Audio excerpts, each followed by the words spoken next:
Hora de conversar com Mônica Bergamo. A curva de problemas respiratórios acende um sinal de alerta no Brasil, especialmente no Rio de Janeiro. Olha aí, a gente estava falando mais cedo a respeito do Rio de Janeiro, tentando colocar uma lupa ali, porque proporcionalmente a quantidade de mortos, especialmente no Rio, é muito grande. E a Mônica fala agora de uma maneira mais abrangente sobre problemas respiratórios. E aí, Mônica, bom dia.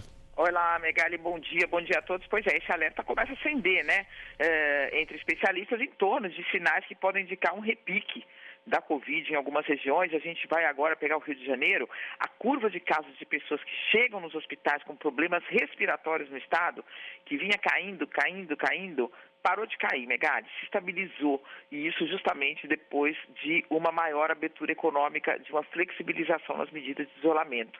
O número de casos atingiu um pico no fim de abril, foram 2.746 pessoas, 2.746 pessoas que em uma semana, na última semana de abril, chegaram em unidades de saúde com a síndrome respiratória aguda grave. A síndrome é a maior característica de quem tem Covid-19. E isso, quer dizer, o salto que foi dado, só para a gente explicar, neste ano, quando se compara ao ano passado, em pessoas que tiveram esse problema, isso levou a Fiocruz a concluir de que as pessoas têm aí, na sua grande maioria, a Covid-19. Você não precisa esperar o exame não sei quantos dias para sair para saber que o diagnóstico é esse.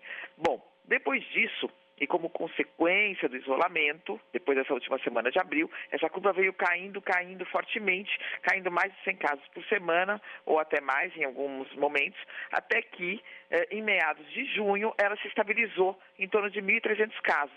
Parou de cair, começou a cair muito lentamente. E isso preocupa, né? Segundo o coordenador do Infogripe, que é o sistema que acompanha os casos de problemas respiratórios no Brasil inteiro, o Marcelo Gomes, que monitora todos esses casos, ele diz que essa estabilização se dá em um patamar muito alto, 1.300 pessoas, e é reflexo da abertura. E essa estabilização combinada com uma abertura maior ainda, Megali, pode fazer essa curva subir, por isso o sinal de alerta muito aceso, pode fazer a curva subir e colocar a população de novo em uma situação de vulnerabilidade extrema, pela falta de hospitais, né? A gente já viu isso, a gente está fazendo isso, falando disso há 4 meses. A Folha de São Paulo, por exemplo, também mostra que a ocupação de leitos de UTI voltou a subir em 13 capitais. Natal tem 100% de leitos ocupados, o Rio Branco 95%, Salvador, Fortaleza, Belo Horizonte, Curitiba, Porto Alegre, Florianópolis, São Luís, Maceió, Boa Vista, Teresina.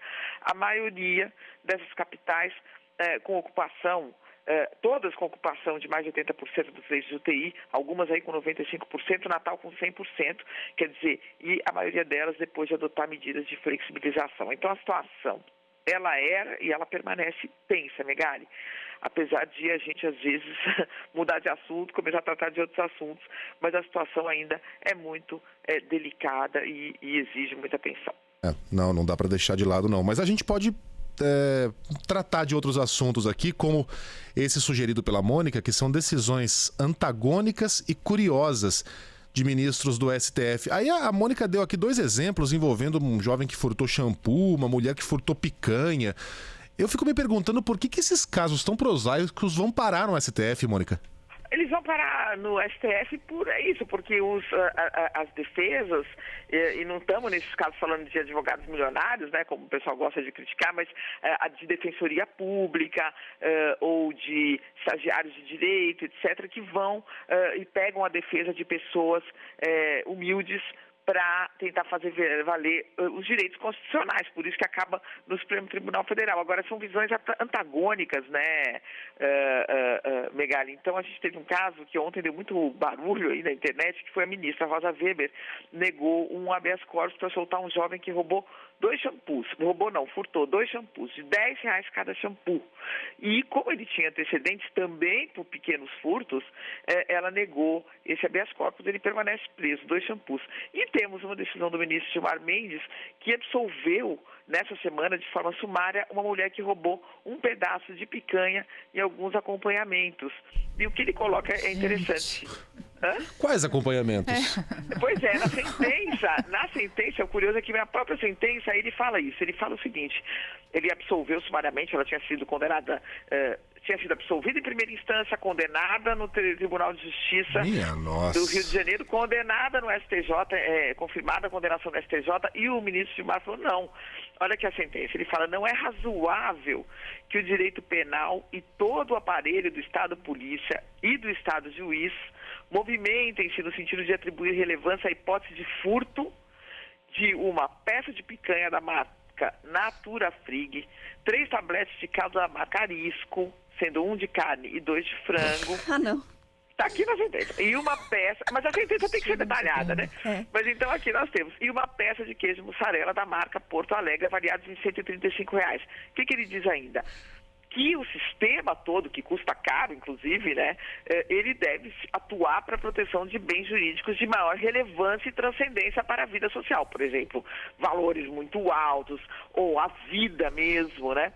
Aí ele diz aqui, ó, não cabe ao direito penal, como instrumento de controle mais rígido e duro que é, ocupar-se de condutas insignificantes, que ofendam com mínimo grau de lesividade o bem jurídico tutelado. Então, outros ramos do direito. Ele diz aqui, ó, o direito penal, que é o direito de criminalizar uma pessoa, botar a pessoa presa, ficar a pessoa anos presa lá, ele só deve intervir quando outros ramos do direito demonstram-se ineficazes para prevenir as práticas delituosas, portanto, a absolvição. Agora, e a gente vê como é o direito, mesma corte, né? E aí, dependendo de quem cai o réu ali, tem um destino, senão tem outro destino. Agora, a gente está falando de Vamos decisões... voltar à primeira pergunta. A gente está falando de decisões antagônicas aqui, mas é um escândalo que esse tipo de caso chegue à mais alta corte do país, né? O Gilmar tá certíssimo. Você tá mexendo todo um aparato jurídico. Primeira, segunda, terceira instâncias, recurso para lá, liminar para por causa de 2 shampoos.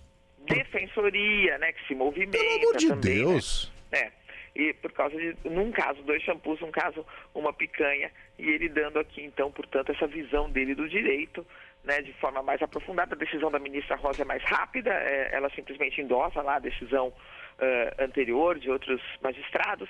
A dele um pouco mais, ele discorre um pouco mais para dizer, olha, né? Não é razoável, vamos dar outro tipo de penalização para ela, mas não prisão e não algo mais grave que uma pessoa que estava surrupiando um pedaço de carne em um supermercado. Aí outra, esse aí que furtou os 2 shampoos está preso. E vai ficar, né? Porque é a decisão da mais alta corte. O Gedel tá solto, né? Aquele que tinha tá no semiaberto. O Cunha tá solto. Quem mais? Tá... Escolha. Digamos que não é por falta de antecedentes, né? Exato. Porque aqui a alegação é que tem antecedentes, digamos que não é por falta de antecedentes. Agora... Mas de fato é o que a gente assiste.